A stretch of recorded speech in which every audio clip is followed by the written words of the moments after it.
Welcome back, super friends. I know we're missing a person, but we are recording this on Tony's birthday, so we gave Tony the day off. So it's just me and Brian. It's a little old school. And hey, for those of you who have been around long enough. And hey, think of this.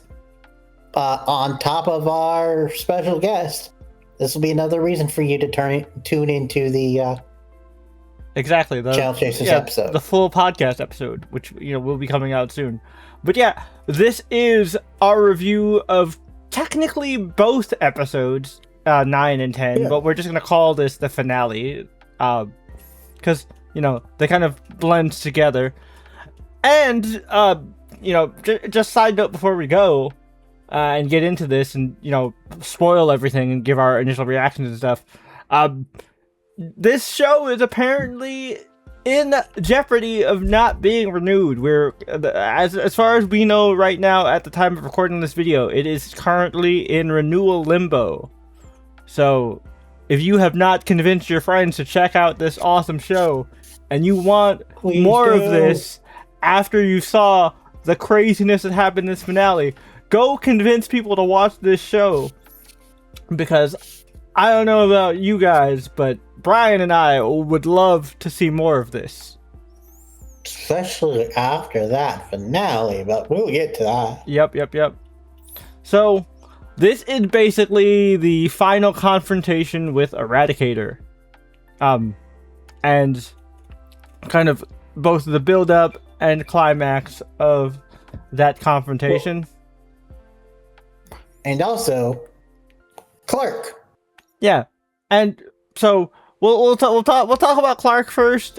Clark, in the penultimate episode and kind of into the finale as well, he goes through a bit of a training arc kind of situation where the previous quote unquote pure version of Brainiac, who is not corrupted, kind of puts him through a set of trials that kind of has him battle through ancient Kryptonian history to prove his strength and test his mettle, as it were. But Clark being Clark, he doesn't give in to what Brainiac wants and get all murder happy. He actually wins the training exercise over in the most Superman way possible by not defeating them with his fist, but befriending them and showing them, the power of peace. Mm-hmm. So, it wins over Brainiac. Well, that and the fact that he also used his words to calm down a berserker Bizarro. Yeah, that almost killed Prime Brainiac. So that's really interesting, and it leads to Clark getting a really sick outfit in the finale that makes him look like a fucking Gundam pilot. It was awesome. I would totally buy that action figure. Same. But yeah. On the other side of things, the rest of the Kent family, Team Superman, have to deal with holding the line while Clark is getting ready. The whole time we just kept thinking about Dragon Ball, because obviously there are a lot of Dragon Ball illusions all throughout the season. This whole show is very anime inspired, but this straight up felt like on Namek when Goku is in the BAFTA tank and they're fighting Frieza and everybody's getting their ass kicked, and then Goku's all healed up, burst out of there, and then he's strong enough to go Super Saiyan and shit. Well, also there was a dodge moment with Kara. Yep. Also the twins holding back Eradicator at one point. Yep. While Kara, oh boy, that scene. She just straight up punched through his chest. It was crazy. Yeah. Listen, the animation in this show is great. I'm just saying. Oh yeah. We we give Invincible a lot of grace, but My Adventures has continuously had quality animation, like, all throughout. Dude, So, like, Invincible has no excuse. that Kent family punch. Yeah. I mean, even the little power up sequence where everybody had the little "I'm gonna go Super Saiyan" moment. That was, and then you had sick. all of them fall down to one knee, just in different areas, and you're like, oh yeah, they're definitely a family. Yep. Nah, it was great.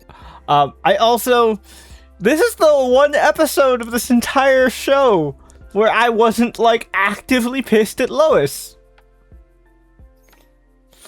Like, look at the character growth for Lois. She actually took accountability, and she was like, no, John's a little shit because I raised him that way. That's my fault. I failed him as a parent. And I'm like, good for you, Lois. You're recognizing this, and you're doing better. Also, there was a fun moment while watching, with the finale in particular, where Lois is running through the battlefield, and you're like, what are you gonna do? And then she picks up one of the soldiers' guns and just starts shooting the robots. Yeah, and it's just like, okay, cool. But then she does what John did. What John did when he, like, you know, did his little badass anime moment and celebrated too damn early and almost got herself killed. Yep. But yeah. Which... Mm-hmm. I'll say, John and, Lara. Yep. Got a little one-time badass weapons. Yep. Thanks to John Henry. Yeah. Which I feel kind of cheated, kind of. Yeah. Cause like, yeah, he made those weapons, but like, why wasn't he on the field in the suit? Yeah. Like, what the heck? Like, they already had the Brainiac mech pilot robots that they were using. Like, and they had them, they had Heatwave, they had Livewire. Yeah, but why had the dude that looks like Dr. Phosphorus? Yep. Why wasn't Steel there? I think that dude's Atomic Skull. He's Atomic Skull. Yep. A Superman villain that looks very similar. Did we see Atomic Skull? Yeah. He was in season 2. Alright. Yep. But yeah, and so by the end, the day is saved. Everything looks good. Also, good for Kara. After all this, an entire season of Jimmy playing games and being all wishy-washy, she's like, and he's just like, all right, Kara, I'm ready for you. And Kara's just like, nope. You want to do this to me? You're gonna have to earn it. Yep. You want to do this to me when I was very clear right from the jump. You know what? You said you want to be friends. Okay, we'll be friends. Love that. Good for her. And also, Lois's proposal to Clark, very sweet. It's very in character that this Lois proposed. Yeah. Also, Lex. Yep. They teased that, like, Lex had like a Tony Stark moment. Like, if you remember when like after the first Avengers movie, Tony was like, I saw what was out there and I didn't like it. And so my theory is that he saw something big, scary, and rock looking. Darkseid. Because that's the only thing that could scare the shit out of someone like Lex. Yeah. Also, we did have teasers of possible Zod. Because, like, Clark focused on a no one kneels, not anymore. So I'm just like, alright. Interesting. Also, quick shout out to Steve Blum. I think he did a really cool job as the Eradicator. Well, not just as the Eradicator. as the evolved Anime AF Eradicator. Who look like Adam Driver. Yeah. Like, oddly enough. Who could summon Lobo-looking Yeah, minions. like Lobo-looking Hulk Eradicators. Yeah. Yep. But yeah, overall, Which I would love to see this universe's version of Lobo. right?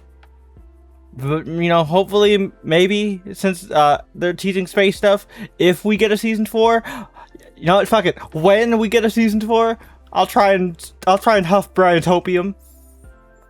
Because we do know that they are doing the spinoff. That's still Yeah. last I heard in the works. Mm-hmm. I mean, they did that whole announcement at the animation festival, so like, yeah, we know that's happening. And she did cameo in one of the episodes. Mm-hmm. So, at the very least, even if the show does get canceled, I'm sure we'll see them around in other My Adventures stuff. If worst case scenario, this is the end for it. Because, I mean, Green Lantern is all about space stuff, so I'm sure we'll still get to see Clark, Kara, and all them. Yeah. In other shit. Which, I will say, one thing is it seems like DC is finally over their stupid embargo. Mm-hmm. That's like, if a character is being used in TV, it can't be used in the movies. Yep. And vice versa. Also, Which was weird. Here's my question about My Adventures with Green Lantern, though. Like, because in the comics, Jessica is Power Ring first, and then becomes Green Lantern. Like, through overcoming her, like, trauma and such. They've already released the plot synopsis for her show, and it seems like she's gonna have a different origin that parallels Hal's. Okay. So, do we know if she's gonna be the first Green Lantern of this universe? Well, we know. We don't know if she's the first Green Lantern of Earth, but we do know that Green Lanterns exist. Yeah. Okay, interesting. So, I don't know. But yeah, I really hope this isn't the end. But if it is, it was a really nice way to go out. Yeah.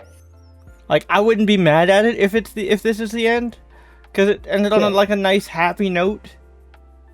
And gave us just enough tease. I still would have liked to see what the future looked like for John and Laura now. Because I made the joke when they teleported back. Future's even worse now. Yeah, but they probably did that because it would kind of undercut the whole what happens if we go back.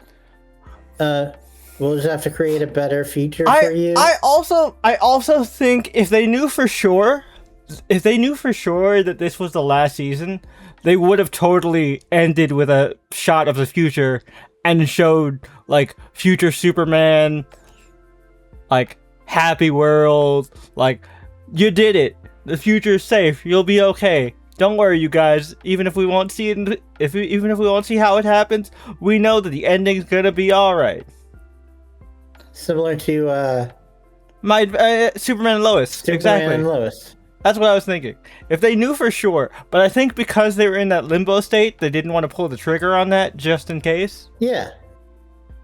Yeah, so they gave us just enough tease for if they are renewed, but they gave us enough closure if they aren't. Yeah, which I think is a good balance. But yeah, overall, I think My Adventures was definitely a great start to this line, and I would totally love to see more beyond Green Lantern. So I can't wait to see what the future has in store for this, burgeoning DC animated universe.